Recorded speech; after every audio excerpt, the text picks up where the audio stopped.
तमाम एड़ो मानू है जे हजरत मौलाना अब्दुल्ला चांडी जी ज़ियारत की हुई तमाम कहीं भी ना मौलाना अब्दुल्ला चांडी रहमतुल्लाह अलैह असा जे सिंध धरती जा तमाम वडी शख्सियत तमाम हाय हाय अल्लाह ताला उनके कब्र जे मथा करोड़ाना उन जा मीं नाज़िल फरमाए आशिक़ रसूल ही शेर जो चवां तो उन्हें जे पुट जो मुखे याद आ साईं जन जॾहिं इहो शेर मां मूंखे ॾिनऊं ॿुधऊं पोइ चयूं त इहो मुंहिंजे पुट जो शेर आहे पर इन शेर में ॼण त मूंखे बि मारे वियो इहे चांडे साहिब जा लफ़्ज़ मां मूंखे साईं फरमायो ॿोड़ विया ॾिसी महबूब आलम खे घणनि जा वात पटिजी विया अलाह जी कुदरत साईं जन खे 3 फर्ज़ंद हुया वॾो फर्ज़ंद मौलाना अब्दुल हमीद वो शीए मज़हब में हलियो वियो ऐं शीयन जो वॾो ज़ाकिर अब्दुल हमीद चांडी ॿिए पुट जो नालो हो अब्दुल मजीद जंहिंजो ही शेर आहे उहो वरी अलाह जो बानड़ो वरी जेके अॼुकल्ह छा सॾींदा आहिनि हिनखे कामरेड उहो वीचारो वरी कामरेड में हलियो वियो टियों पुट हुयो अब्दुल रशीद उहो मौली साहब बि थियो वो वीचारो कुछ ख़िदमत दीन जे में उहो भी हुयो हर को पंहिंजे पंहिंजे जाइ ते उन्हनि जो वरी तमाम तावीज़ मामलो मशहूर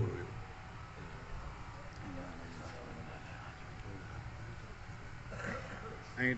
टई पंहिंजे पंहिंजे फन में वॾा माहिर हाणे हीउ जेको शेर आहे इहो उन कामरेड साहब जो आहे जंहिंखे दुनिया सरकश सिंधी चवंदी आहे इहो नालो ॿुधो अथव अलाए कोन ॿुधो अथव हा सरकश सिंधी अल्लाह जी कुदरत आहे उन्हनि जो पोयों दौर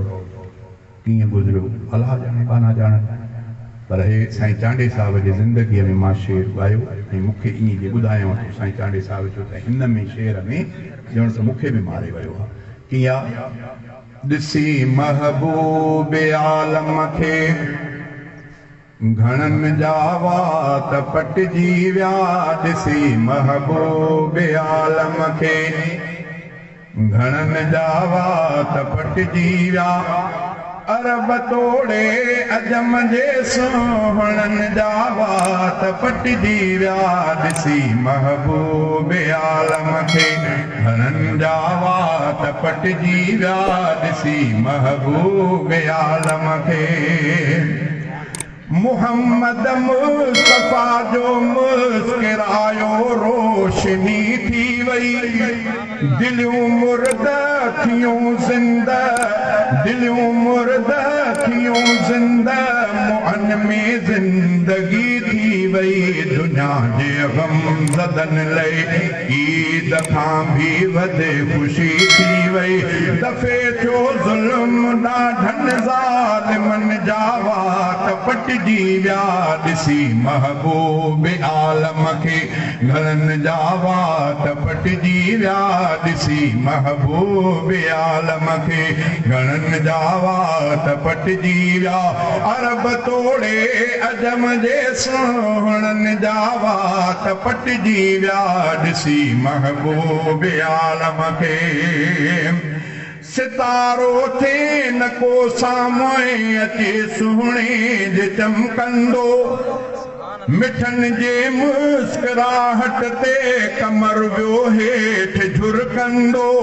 थियो शाहे जहां अॻियां शुआए शम्स शर्मंदो फलक ऐं चंड सिजतारनि फलक ऐं चंड सिजतारनि सभिनि जा वात पटिजी विया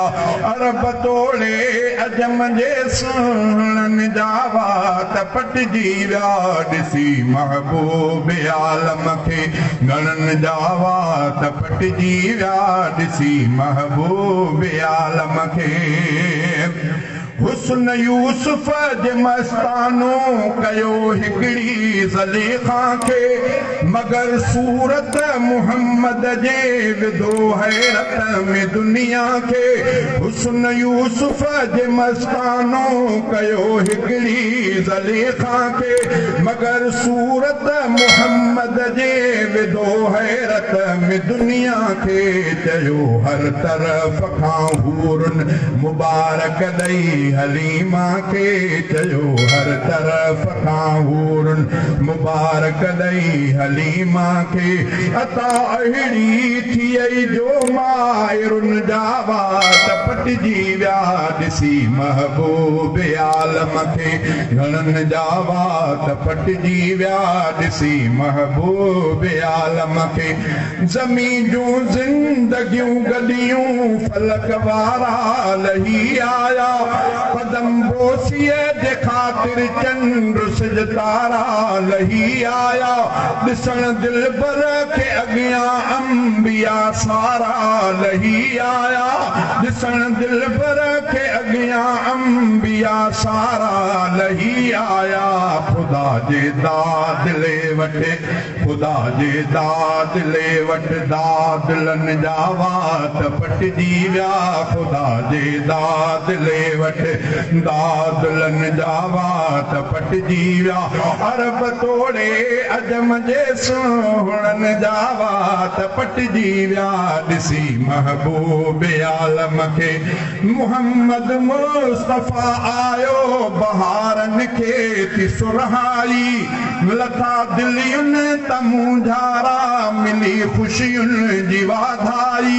मुहम्मद मुस्तफ़ा आयो बहारनि खे थी सुरहाई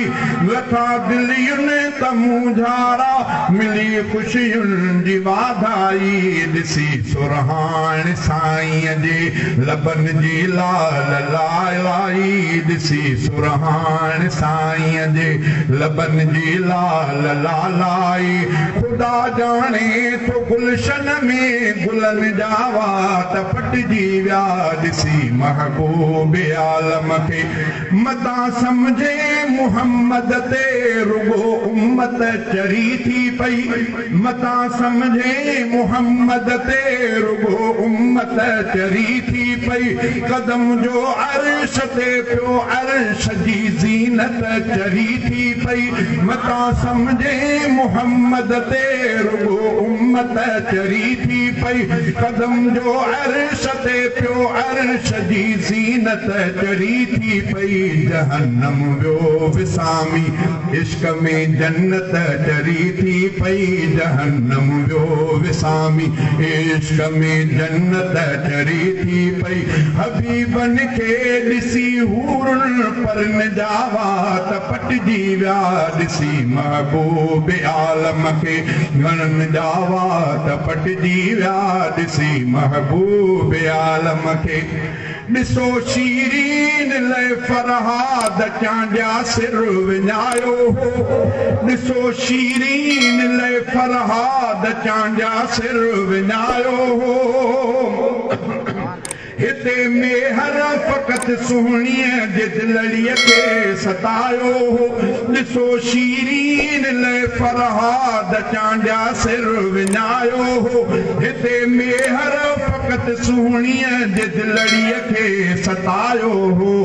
रुखे लैला बि हिकिड़े कैस खे मजनो बनायो हो रुखे लैला बि हिकिड़े कैस खे मजनो बनायो हो मगर हिकिड़े हज़ारनि सरकशनि जा वात पटिजी विया ॾिसी महबूब आलम खे घणनि जा वात पटिजी विया अरब तोड़े अजम जे सोहणनि जा वात पटिजी विया ॾिसी महबूब आलम खे